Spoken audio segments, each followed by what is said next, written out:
Start करेंगे इस video को महिंद्रा एंड महिंद्रा लिमिटेड के साथ में। कंपनी की बात करें तो आज के दिन कंपनी की Q4 की अर्निंग्स आउट हुई है। 1277 रुपये का करंट मार्केट प्राइस देखने को मिलता है। ग्रोथ की बात करें तो पिछले एक साल में हमें जो है कंपनी में 34% की ग्रोथ देखने को मिली है। शेयर लगभग अपने ऑल टाइम हाई के करीब ट्रेड कर रहा है, वहाँ से 10% के डिस्काउंट पे अभी लगभग ट्रेड मार्केट में कर रहा है। Mahindra and Mahindra Q4 result. Net profit rises 22.1% by on by two RS 1549 crore miss estimates. तो यहाँ पे कंपनी के नंबर्स बढ़िया आए हैं। कंपनी का जो नेट प्रॉफिट है 22% राइज हुआ है, लेकिन कंपनी ने क्या है जो एस्टिमेट ब्रोकरेज हाउस की तरफ से लगाए गए थे जिस तरह के, उस तरह की परफॉर्मेंस कंपनी की नहीं देखने को मिली है। जो एस्टिमेट ब्रोकरेज हाउस की तरफ से लगाए गए थे उसके अकॉर्डिंग 39 से 67% के अराउंड कंपनी का नेट प्रॉफिट इंक्रीज होना था, जो कि मात्र 22% ही इंक्रीज हो पाया है। यानी कि सिग्निफिकेंटली बड़े मार्जिन से कंपनी की जो नेट प्रॉफिट है उसने जो है ब्रोकरेज एस्टिमेट को मिस किया है। कंपनी के रेवेन्यू की अगर बात की जाए तो 22,571 करोड़ का कंपनी ने रेवेन्यू जनरेट किया है, जो कि 31% इंक्रीज हुआ है, जो कि 17,237 करोड़ हमें पिछले साल बाई ऑन बाई बेसिस पे देखने को मिल रही थी। रेवेन्यू के मामले में जो एक्सपेक्टेशन लगाई गई थी वो 28 से 29% की ग्रोथ की लगाई गई थी, जिसको कि नंबर्स ने पूरा किया है। ब्रोकरेज जो एक्सपेक्टेशन लगा के चल रहे थे रेवेन्यू की वो 21,890 से 22,042 करोड़ के बीच की थी, और नेट प्रॉफिट की जो एक्सपेक्टेशन लगा के चल रहे थे वो 1,620 से 1,948 की थी। तो नेट प्रॉफिट के मामले में तो मिस हो गया एस्टिमेट, लेकिन रेवेन्यू के मामले में जो नंबर्स आए हैं उसमें वहाँ पे एस्टिमेट को पूरा नंबर्स ने करके दिया है। शेयर के चार्ट को देखें तो प्रॉफिट बुकिंग होने के बाद, यानी कि सबको पता है ऑल टाइम हाई पे गया था, प्रॉफिट बुकिंग होने के बाद वापस से शेयर ने जो है ऊपर की तरफ जाना स्टार्ट किया है। और अगर जिस तरह की Q4 की अर्निंग आई है, हालांकि ब्रोकरेज एस्टिमेट को मिस किया है, उसके बाद भी Q4 की जो परफॉर्मेंस है वो एक बढ़िया परफॉर्मेंस कंपनी की तरफ से रही है। तो कंपनी का जो शेयर प्राइस है वो आने वाले दिनों में या आने वाले समय में हमें जो है वापस से जो कंपनी का ऑल टाइम हाई है 1400 रुपये के करीब, उसके अराउंड जाता हुआ देखने को मिल सकता है।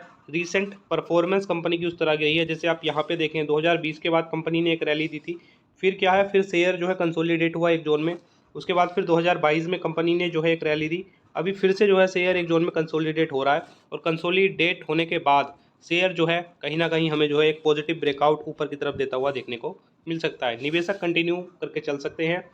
अगर ऊपर के लेवल पे बाई किया हुआ, पहली बात तो ये है कि ऊपर के लेवल पे बाई नहीं करना चाहिए। उससे क्या होता है कि कभी जैसे शेयर का प्राइस गिरता है, फॉर एग्जांपल आपने अगर ये 1400 रुपये के रेट में बाई कर लिया है, तो यहाँ पे जब शेयर के प्राइस में गिरावट हुई तो आपको काफ़ी ज़्यादा चांसेस है लॉस होने के। लेकिन अगर आप 1200 रुपये के लेवल पे बाई करते हैं इस शेयर को गिरावट में, और 1200 के बाद भी शेयर गिरता है, तो आपको मार्जिनली लॉस काफ़ी कम होगा। लेकिन अगर शेयर चलता है तो आपको मार्जिनली जो प्रॉफिट होगा वो काफ़ी ज़्यादा होगा। इसलिए बाई ऑन डिप की स्ट्रेटजी जो है, सपोर्ट के अराउंड बाइंग की जो स्ट्रेटजी है वो सबसे बेस्ट होती है शेयर मार्केट में इन्वेस्टमेंट करने की।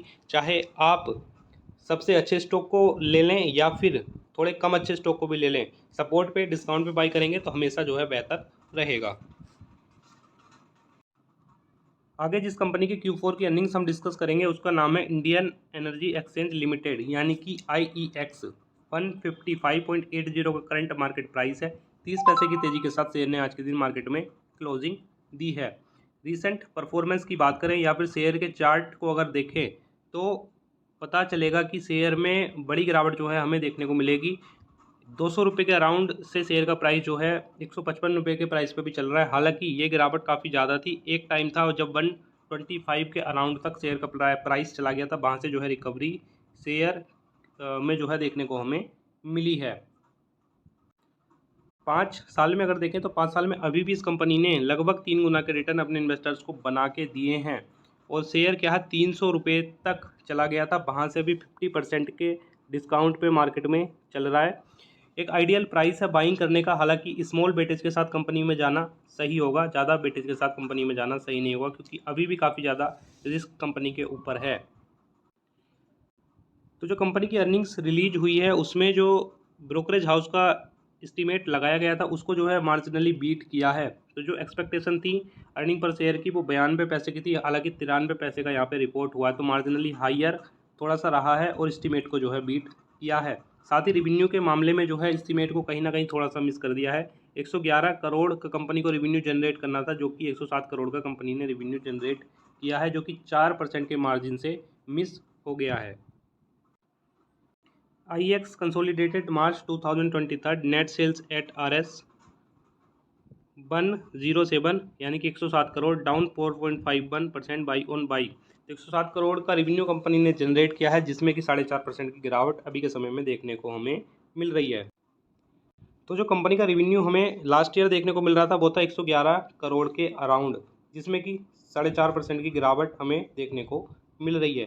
नेट प्रॉफिट की बात करें तो कंपनी ने जो है 82 करोड़ 87 लाख का नेट प्रॉफिट जनरेट किया है, जो कि मार्जिनली अप है 2.46%, जो कि हमें 80 करोड़ 88 लाख देखने को मिल रहा था लास्ट ईयर। EBIT TDA की बात करें 115 करोड़ के अराउंड है, 4% अप है 111 करोड़ से।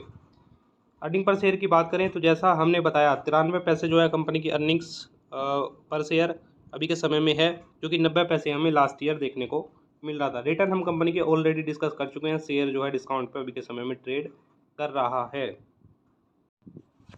तो ये है कंपनी का चार्ट, और 320 रुपये का हाई लगाने के बाद शेयर जो है 125 रुपये का लो कंपनी ने लगाया था, और अभी जो है 30 रुपये की रिकवरी के साथ मार्केट में ट्रेड कर रहा है। बाई करने के लिए जा सकते हैं, बाई करने के लिए इसलिए जा सकते हैं क्योंकि एक एक्सपेक्टेशन लगाई गई थी, क्योंकि समर का सीज़न यानी कि गर्मी का मौसम चल रहा है, तो कंपनी के वॉल्यूम्स में कहीं ना कहीं ग्रोथ हो सकती है। जो डिमांड मार्केट में आएगी गर्मी की वजह से, उस डिमांड के देखते जो है कंपनी जो है ज़्यादा रेवेन्यू जनरेट कर सकती है और ज़्यादा नेट प्रॉफिट कमा सकती है। उस वजह से जो है कंपनी के शेयर में जो है वॉल्यूम बढ़ने की संभावना थी। अभी इसका प्रभाव जो है इस क्वार्टर पे नहीं पड़ेगा। अगर ये जो न्यूज़ थी कि डिमांड बढ़ेगी तो उसका जो प्रभाव पड़ेगा वो Q4 की अर्निंग्स पे कहीं ना कहीं पड़ सकता है। तो Q4 की अर्निंग्स को देखना होगा किस तरह की कंपनी जो है जनरेट करती है 3 महीने के बाद। हालांकि कंपनी कमाल की है, कंपनी की एक तरह से मोनोपोली हम मान के चल सकते हैं एनर्जी के सेक्टर में, और जो निवेशक हैं कंटिन्यू करके इस कंपनी में चल सकते हैं।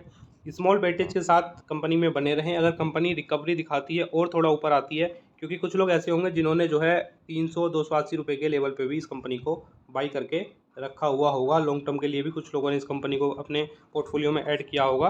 तो और थोड़ी रिकवरी कंपनी में आती है, कंपनी अगर ये जो लेवल है इस लेवल को क्रॉस करती है, तो यहाँ पे जो है आप अपनी क्वांटिटी को बढ़ा के, वेटेज बढ़ा के थोड़ा सा चल सकते हैं, क्योंकि हम इस लेवल को क्रॉस करने के बाद हम ये मान के चल सकते हैं कि कंपनी की जो रिकवरी है वो सही दिशा में चल रही है, और कंपनी ने कोई फॉल्स ब्रेकआउट या फॉल्स रिकवरी नहीं दी है।